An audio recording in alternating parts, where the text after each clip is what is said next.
어떤 길을 가고자 하는데 반대도 많고 가보지 않은 길에 대한 두려움이 있어요. 그럴 때 제 얘기를 좀 참고해 보시면 어떤가 해서 저의 얘기를 좀 약간 하고 여러분한테 도움되고자 합니다.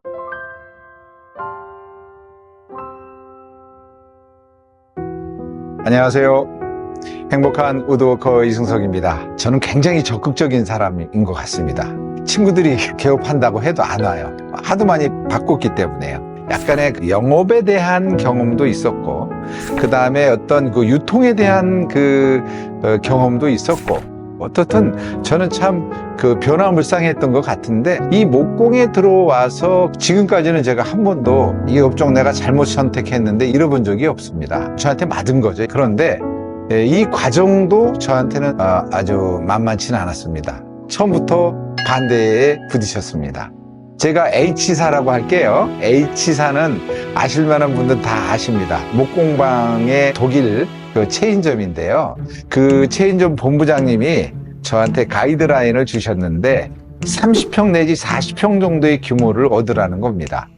그래서 거기에다가 기계 설치하고 인테리어를 좀 하고 이렇게 출발하는 건데, 저는 내가 디자인한 가구로 승부수를 걸고 싶었는데 30, 40평 가지고 딱 기계실밖에 안 나오는 거예요. 여러분들이 어딜 가든 간에 그 물건을 보고 사잖아요. 근데 보지도 않고 살 수 있나요? 그래서 저는 전시장 없이 가구를 판매할 수 없다, 이렇게 생각을 했습니다. 그래서 제가 70평을 얻었어요. 2배의 규모죠. 그랬더니 본사에서 그럼 망해요. 그 감당이 안 될 겁니다, 그랬어요. 그래서 제가 열심히 만들어서 팔아가지고 한두 개 팔면 월세 좀 감당하면 되잖아요.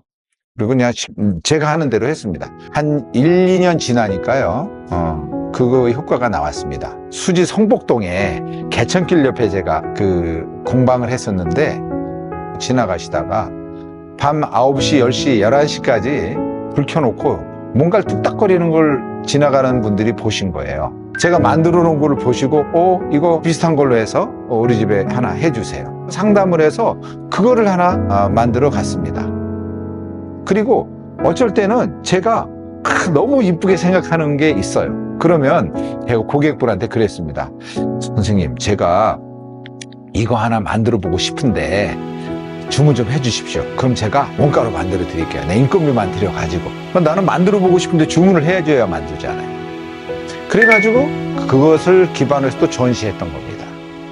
그랬더니 1, 2년 지났는데 일이 밀려 들어오는데 혼자 감당이 안 되는. 그래가지고 제가 직원을 뒀습니다. 그런데 제가 그렇게 잘 되는 상황에서 어떤 변화를 했어야 했습니다. 집성제 있잖아요. 레드파인 스플러스 이런 집성 판재로 가지고 이렇게 만들었는데 해도 인건비 겨우 버는 거예요. 똑같은 노력으로 하드우드를 좋은 나무 가지고 만들면 만드는 사람도 기분 좋고 고급을 쓸 거 아닙니까? 그래서 그걸 하기로 마음을 먹었습니다. 그랬더니 체인점이 저한테 걸림돌이 되는 거예요. 내가 이 독일 회사의 간판을 갖고 갈 것인가, 아니면 내 이름으로 브랜드를 만들 것인가를 결정해야 했습니다. 어차피 평생 할 건데, 그리고서 간판을 내리기로 결정했습니다. 그랬더니 본사도 사장까지 오시고 또 주변의 사람들도 만류했습니다. 그 대기업의 이미지를 갖고 가서 지금까지 했는데 그냥 개인 이름으로 갖고 되겠느냐라는 겁니다. 그렇지만 가야 되는 길이 너무 명확했기 때문에 그렇게 결정 내리기로 했습니다. 그리고 제가 지금까지 그 이름으로 하고 있죠. 그렇게 해서 3, 4년이 지나니까 그 당시에는 제가 1층 70평 썼고 2층 전층을 썼습니다. 그러니까 약 한 140평을 쓰고 있었죠. 직원은 한 서너 명 됐을 겁니다. 네. 자, 잘 됐어요. 일이 밀려 들어올 정도로 바빴어요. 그런데 또 제가 발전하기 위해서는 여기서 머물릴 수 없겠다는 생각을 했습니다. 제가 밀라노 전시회에 한번 이탈리아로 갔는데요. 우드 슬랩이 너무 멋있는 거예요. 그래서 제가 이 우드 슬랩을 국내에 선보이고 싶은데 이걸 참 하려니 이 1, 2층 계단을 이용하는 그 구조에서는 할 수가 없는 거예요. 그래서 제가 옮기기로 마음을 먹었습니다. 주변에 난리가 났습니다. 아니, 여기가 잘 되는 곳인데 왜 그렇게 움직이려고 하느냐라는 겁니다. 그러나 저는 제가 여기 상가에서 이렇게 할 수도 있겠지만 넓은 장소가 필요했고 발전을 하지 않으면 안 된다는 결정을 내린 거예요. 정말 그때 많은 고민했습니다. 많은 사람들이 왔다 갔다 하는 그런 상가에서 하느냐, 깊이 들어가느냐, 차도 일로 안 지나가는 곳에.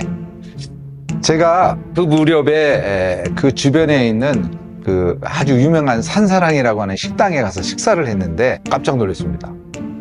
산속 깊은 곳에 손님이 인산인해를 이루는 거예요. 그때 결정했습니다. 옮겨야 되겠다. 아니, 밥 한 끼를 먹으러도 이렇게 깊은 산속으로 오는데 1, 200만 원짜리 사는데 와보지 않겠습니까? 이런 생각이었죠. 인터넷도 있으니까 홍보해야 되겠다. 이렇게 결정을 했습니다. 그리고 거기서 제가 국내에서 이제 뭐 거의 최초라고 표현하기 맞는지는 모르겠습니다만은 거의 선두지작격으로 우드 슬랩을 해서 지금까지 있는 거죠. 저는 이런 그 변화를 해야 되겠다는 순간들이 누구에게는 있을 것이다. 이렇게 저는 생각을 합니다. 변화를 할 때는 용기를 가져라 라고 얘기를 저는 하고 싶지만 저와 같은 결정을 했다 실패한 분도 좀 봤습니다. 저와 똑같이 어떤 형태를 갖추려다가 그분이 크게 안 되신 경우도 있었거든요.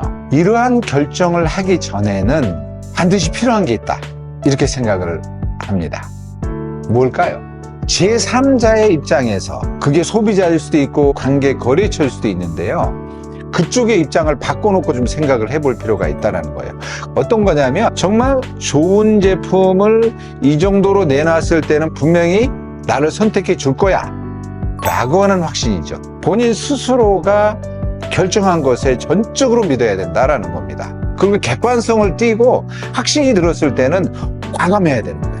하지 않느냐 하느냐의 차이는 그냥 1, 20% 차이가 아니고요. 무와 유의 차이거든요. 그러니까 있느냐 없느냐의 차이거든요. 내가 확신이 들었을 때는 주변의 반대가 100%일지라도 내가 결정해서 난 확신이 섰어. 준비가 됐다고 그러면 그냥 밀어버리는 거예요. 저는 그게 중요하다고 봅니다. 여러분들이 혹시 어떤 일을 하실 때 내가 그걸 준비했다면 결정을 미룰 필요는 없다. 도전하시면 반드시 성공할 수 있을 것이다. 이렇게 생각을 합니다. 준비됐다면 용기를 내십시오. 오늘 제 얘기가 도움이 됐으면 좋겠습니다. 감사합니다.